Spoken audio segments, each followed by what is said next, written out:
Hello everyone, welcome to एग्जाम्बिस और my name is Kailash Tiwari. So दोस्तों, आज एक टॉपिक पे डिस्कशन करेंगे और वो ये है कि कट ऑफ एग्रीकल्चर एग्जामिनेशन में इतनी कम जाती है फिर भी सिलेक्शन क्यों नहीं होता है।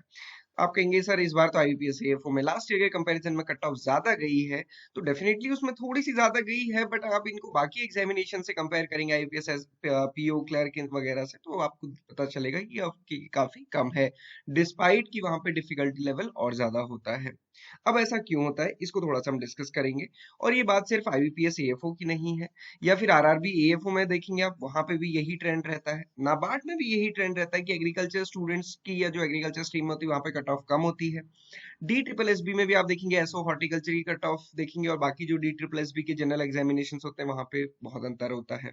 सो फिर ऐसा क्या होता है कि जब ये कट ऑफ कम जाती है फिर भी सिलेक्शन नहीं होता, इस पे थोड़ा सा डिस्कशन करेंगे। इसके पीछे अगर आप देखेंगे ना, कट ऑफ कम जाने के जो दो तीन रीजन है, वो एक तो रीजन ये है कि जो एग्रीकल्चर स्टूडेंट्स हैं वो रिलेटिवली कम है as compare to general students. General मतलब मैं कहना चाह रहा हूँ कि जहाँ पे सारे ही स्टूडेंट्स एलिजिबल होते हैं, चाहे किसी भी सब्जेक्ट से आपका ग्रेजुएशन हो, तो वहाँ पे एग्रीकल्चर स्टूडेंट्स कम होते हैं। इसलिए सबसे बड़ी चीज ये है कि यहाँ पे कट ऑफ रिलेटिवली कम जाती है। इसके अलावा तो कोई बहुत बड़ा रीजन नहीं होता है, क्योंकि अगर जितना ज्यादा कंपटीशन होगा धीरे धीरे चीजें अपने आप बढ़ती जाती हैं। ओके, अब यहाँ पे एक पहले थोड़ा सा सक्सेस स्टोरी देखिए। इसने पांडे की सक्सेस स्टोरी है, वो नाबार्ड में सेलेक्ट हुई। ओके, इनका आईबीपीएस एएफओ में सिलेक्शन नहीं हुआ था फर्स्ट ईयर में जब उन्होंने दिया था। उसके बाद आप देखेंगे नाबार्ड की उन्होंने प्रिपरेशन की, और जिस बार नाबार्ड उनका क्लियर हुआ, साथ ही साथ आरबीआई का उन्हें इंटरव्यू का कॉल आया था। इंटरव्यू के बाद शायद फाइनल में उनका सिलेक्शन नहीं हुआ था, बट उसके अलावा एसबीआई पीओ उनका क्लियर हुआ था, और आईबीपीएस पीओ क्लियर हुआ था, और एक और कोई इंश्योरेंस का एग्जामिनेशन था वो भी क्लियर हुआ था, और भी शायद एक दो कोई एग्जामिनेशन थे वो क्लियर हुए थे। और आईबीपीएस एएफओ तो फिल ही नहीं किया उसके बाद। जब एक बार आईपीएस एएफओ नहीं हुआ तो उसके बाद फिल ही नहीं किया, और आप देखिए ये सारे एग्जामिनेशन क्लियर किए। अब इसकी कट ऑफ और इनकी कट ऑफ में कितना डिफरेंस होता है। तो ये होती है चीजों को चैलेंज बनाने की हैबिट, कि हम चीजों को कैसे चैलेंज बनाए। अब इसके साथ साथ आप देखिए, ये सक्सेस स्टोरी है एग्रीकल्चर ग्रेजुएट की है। उन्हें पता था कि देखो कट ऑफ कम होती है, तो जब कट ऑफ कम होती है तो कैसे हम स्ट्रेटजी बना के बहुत इजीली एग्जाम को क्रैक कर सकते हैं।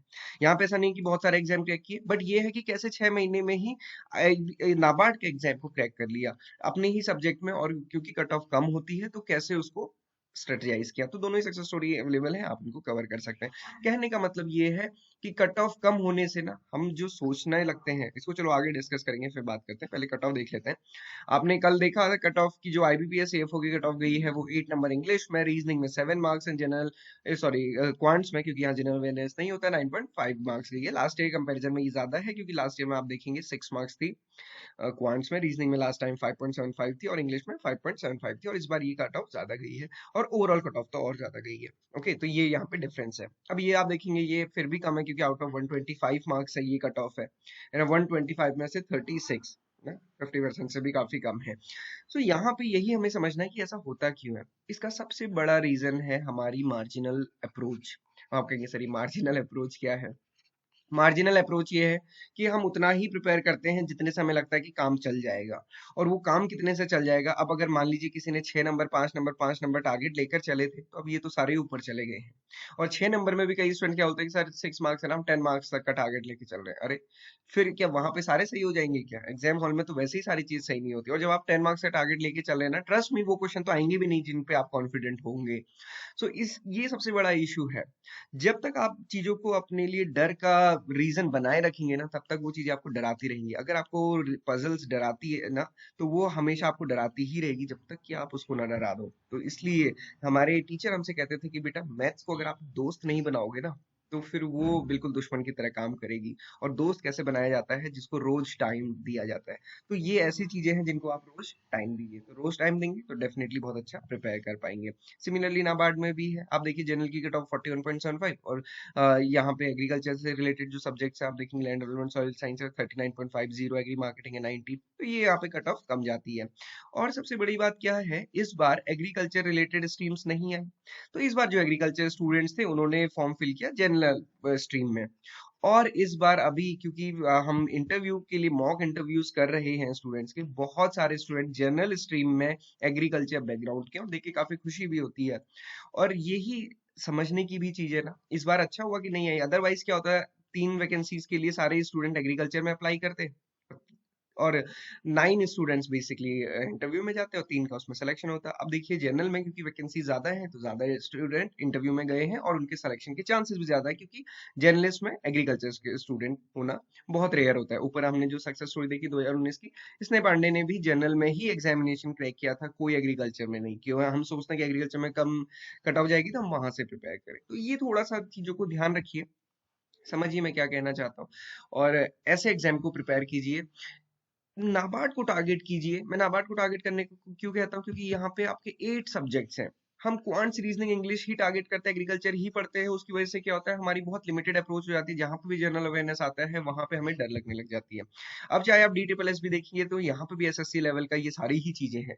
ये लिमिटिंग ना बन जाए, इसलिए अभी से इसको मेहनत करके करिए। Okay, so this is all. और जितने भी स्टूडेंट्स को हमारा कोर्स अवेल करना है तो आप कर सकते हैं। कई सारे स्टूडेंट की क्वेरी भी आती है, तो हमने अभी ये किया है कि IBPS AFO का जो हमारा फुल ईयर कोर्स है, ओके, हमारा जो फुल ईयर कोर्स है वो अराउंड 6,000 का है, उससे भी थोड़ा सा कम का है। इसमें अगर आप इसको कोर्स को लेते हैं तो इसके साथ DSSB का कोर्स आपको एक्स्ट्रा दिया जाता है। मतलब उसके लिए फिर आपको कोई भी फीस पे नहीं करनी है, बट सेपरेटली DSSB का कोर्स लेंगे तो उसकी जो भी फीस है वो आपको पे करनी होगी।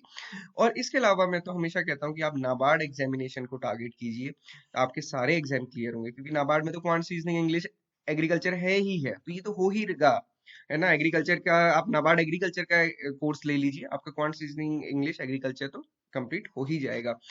बट साथ ही साथ आप बाकी चीजें भी पढ़ पाएंगे। और क्योंकि अभी पूरा टाइम है तो मार्जिनल अप्रोच लेके मत चलिए, ये टारगेट मत कीजिएगा इस बार की कट ऑफ को भी।